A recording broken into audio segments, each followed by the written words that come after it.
Yeah. Long story, right? Well, yeah. I definitely drank too much coffee before we get here, so if I appear like cracked out, I swear to God I'm not in pills.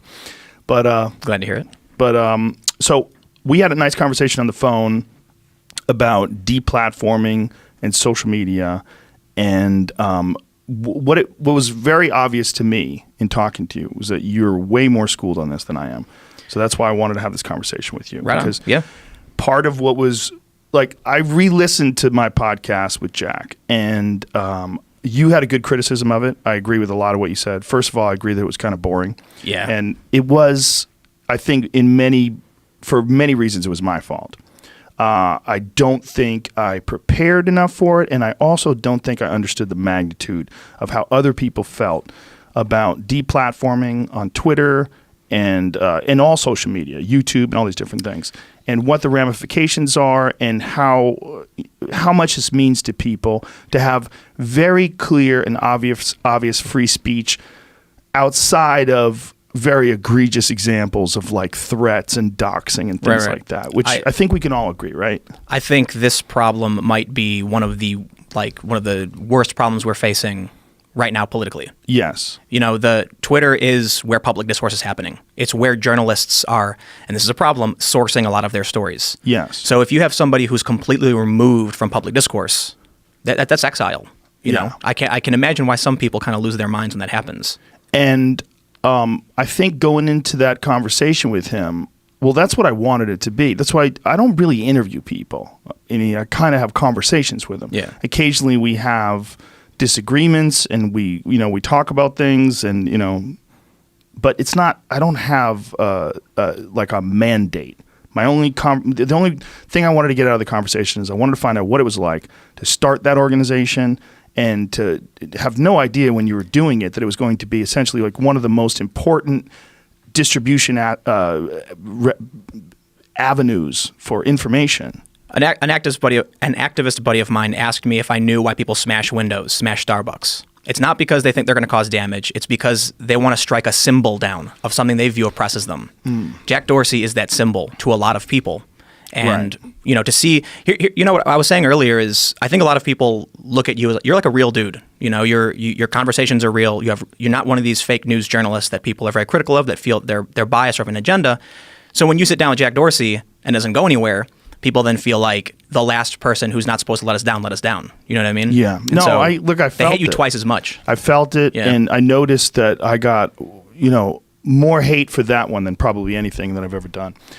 And, I'm not a guy who shies away from criticism. I try to figure out what I did wrong and try to regroup and figure out how to approach it again. And in Jack's defense, I think he's very open to talking about anything, and he's also very open for self-criticism. I mean, he was openly discussing what they're doing wrong, where they need to be clear, where they need to get better.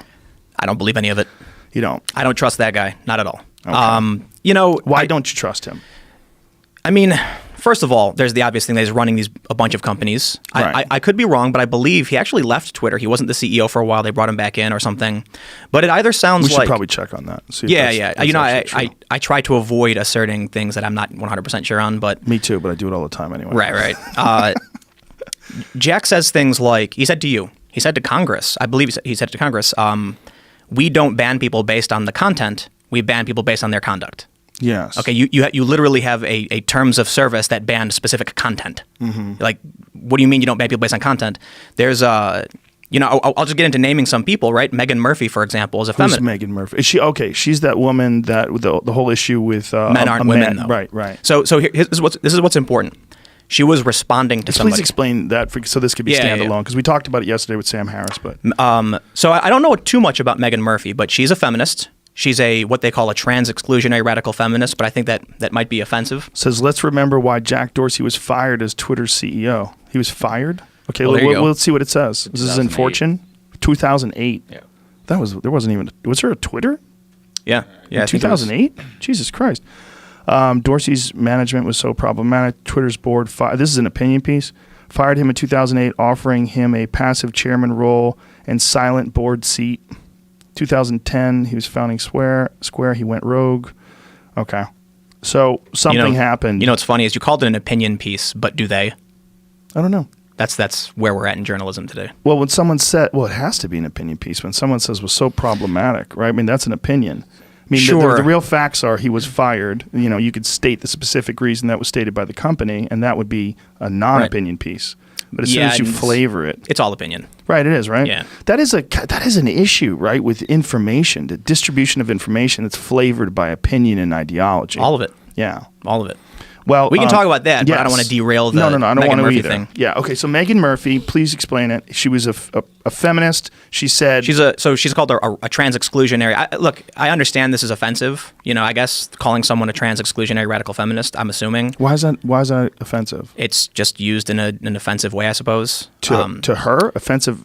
Against people like her, yeah. So there's intersectional feminists. Right. They tend to be trans inclusive, meaning that they believe that someone who's born biologically male can compete with those biologically female if they transition, if they take hormones and things like that. Can compete. Compete, right. Like powerlifting, racing, biking and stuff. Yeah, that's where I step in. Yeah, I've seen some of the stuff you've talked about. The trans exclusionary group think they shouldn't, and they've said things that are considered to be, I say considered to be offensive. I'm not trying to assert who's offended by it, but there's one recent story where a radical feminist said that the trans rights movement is a men's rights movement, right? They say things like that. Yeah. In the case of Meghan Murphy, she responded to someone. She said, "Men aren't women, though." That's not harassment. Right.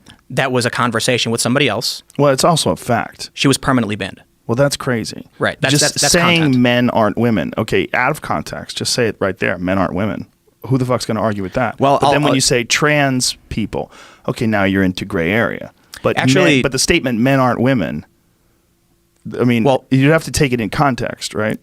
Right. But this is where we start getting into the nitty gritty of, I guess, left-wing ideologies. The culture war. Yeah. If you go on Wikipedia and you look up man, it will tell you a man is an adult human male. Right. But if you look up trans man, it will say a trans man is a man. And so the trans section of Wikipedia is at odds factually with the man section. So the reason I bring this up is that when it comes to Twitter, then we can clearly see the bias. Twitter says you can't misgender someone, and presumably that's why Meghan Murphy was banned. Okay, that's a left-wing ideology. Right, but that's not. Was she talking about a specific human? I think she was. I think they were having a conversation about somebody. I don't know the full details. But I got to say, look. Right now, people are being banned or suspended for saying "learn to code." Okay, yeah. What is that about? You explain that to me too. Yeah. And I saw a few people getting. But should we start one at a time? Should we? Yeah. Let's stick with Meghan. Well, Murphy I mean, first. I think we've reached the point of Meghan, right? She was banned for having a conversation and saying "men aren't women, though." That was the quote: "Men aren't women, though." Right. So, and they're saying that they would never ban someone for content; they ban them for behavior. Right. So, what is that behavior? I have no idea. Right. Like, listen, if you are using Twitter the way Twitter was designed to engage and respond to people, is that bad conduct? It can't be conduct. It literally can't be conduct. Well, not only that, aren't you allowed to have opinions that are in fact based in biology? Yes. You should be. And I should point out before we go any further, before you get called alt-right, you're very left, right? I typically say center left. Center left. Like, oh God, people were saying someone commented, how many times will Tim mention he's a social liberal? Like, I'm center left. I was a big fan of Bernie, Bernie Sanders. He's still one of my favorite politicians. People then call me a socialist. Conservatives call me left. The left calls me right, whatever. These labels are so fucking toxic. It's so confusing to people, and it causes so much division between two sides that might not even differ that much. The funny thing about it is I got my start during Occupy Wall Street, and conservatives called me far left because I was reporting on the protests, what they were doing, police brutality, the arrests. They said, this is a far left activist. Now that I've always been critical of the more extreme factions. Like, I've got interviews from 6-7 years ago where I'm critical of these people. Now all of a sudden they're accusing me of being alt-right for being critical of extremists in masks, starting fires and things like that. Or alt-right adjacent. That's my new favorite. Yeah, bootlicker, alt-right adjacent. Oh, bootlicker. Bootlicker. That's there's a lot of phrases that people use that mean literally nothing. Bootlicking. One of my favorites is, to keep in the context of Twitter, they say freedom of speech does not mean freedom from consequence. That literally doesn't mean anything. It literally means nothing. Yeah, well, that's just trying to skirt around freedom of speech. That's what that is. So what ends up happening...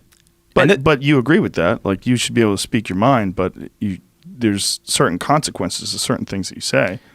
If I throw this bottle at the wall, there's a consequence. Well, that's a physical motion. If I drink this water, there's a consequence. I'll have to go to the bathroom. Right. So to point out that actions have consequence is not actually addressing any of the issues. It's just literally saying nothing. But it's just like you can predict when someone will say it, and it's usually when a specific person is banned. They'll say freedom of speech, freedom of consequence, all that stuff. Mm-hmm. They don't say it when it's their people. They say, Of course, yeah. But this is true too. In talking about Twitter censorship, there are people on the left who have been banned unjustly, and this is where it gets actually scarier, in my opinion. You'll have I could name so many people. Jesse Kelly was banned for no reason. C.J. Pearson was banned, I think, twice. When you say no reason, what? Now they have no recourse. Twitter said it was an accident. Oops. They said it was an accident. Yeah. Banned for life or banned for a short amount of time? No, so I could be wrong. My understanding is Jesse Kelly, who's a conservative, had his account just banned. And there was a huge stink in the media like, whoa, this guy didn't do anything. Who is Jesse Kelly? He's a conservative guy. He posts snarky tweets. He doesn't harass people or anything. He's a verified Twitter user. So a bunch of stories came up saying, "What is this?" Twitter then reinstates it and said it was a mistake. Now, is it possible that they're just dealing with blunt tools and that there was a mistake? Or well, yeah, absolutely, possible. absolutely. Right. But then I'd have to. The reason why I don't think it was a mistake, very simply, is for one, we can see the ideological bent to their rules. But then you look at someone like Milo Yiannopoulos. Like, I'm not a fan of Milo. I have to make sure like everybody knows that. But just because I'm critical of the actions taken against him doesn't mean I support him. But why was he banned? Because he tweeted at Leslie Jones? Right. And the idea was that his tweet caused his fans to attack her, which I think that's a stretch. That's just ridiculous. He didn't say go get her. He didn't say attack her. He was just tweeting at her. Yeah, and what did he call her? Ugly? Did he say something like that? He was insulting her. I think he called her ugly. Well, he was mocking this feminist version of Ghostbusters. Right. That's what he was doing. He was talking. It was like a critique of the movie. Look, I've had Milo on the podcast way back in the day. I had him on twice. I enjoyed talking to him. He's hilarious. He's very smart. He's very witty. He's a character. He's very much a provocateur. Right. But he's also, he's pushing buttons on purpose. Like he's trying to get reactions from people. And, right. Yeah. Trolling. Yeah. I mean, I almost think like he married a black guy just to let people know he's not gay. Yeah. Or let people know rather he's not racist. He's hilarious in that way. I would never say something like that. I wouldn't say that either, but I almost think it. You know what I mean? You can understand why Milo would do that. He's calculated. Right. Yeah, I mean, I don't think he did that. I don't think he did that. I should be clear. But I mean, that's how much of an act a lot of what's going on. But if you talk to him off camera, he's a very nice guy, very reasonable, very polite. I don't trust them. I'm not a big fan. He fat shamed a dude at the gym. Right, literally is a picture of Milo making fun of a guy. A photo of a guy at the gym. Yeah, and I actually argued with him about it at one point. I was like, "You won. Why would you do that? Like, you won. You're skinny. He's fat." But no, you literally shamed him to the point where he decided to go to the gym to better himself, and you're still making fun of him. So did he? Wait a minute. He shamed him before the guy went to the gym? No, I mean, I don't mean literally. I mean like Milo's rhetoric of shaming people and getting them, saying they're nasty and stuff, and then right. But I doubt the guy listened to him, and that's why he went to the gym. No. I didn't mean literally. Okay, right, I just mean like if Milo plays it up like I'm going to shame people until they go work out. Why would you? But I'll say this. Look, that's fine. Milo can say the nasty things and be the kind of person he is. Right. He shouldn't have been banned from Twitter. That's ridiculous. Why was his verification badge removed? That was another. It's plain as day. Well, the verification one was weird. It's like we're gonna keep you here, but we're gonna take away the verification that lets people know you're you. Right. So it opens the door to fraud. Right. And right. It opens the door to fake Milos, and you don't know who's who because there's no blue check mark. That doesn't necessarily make any sense.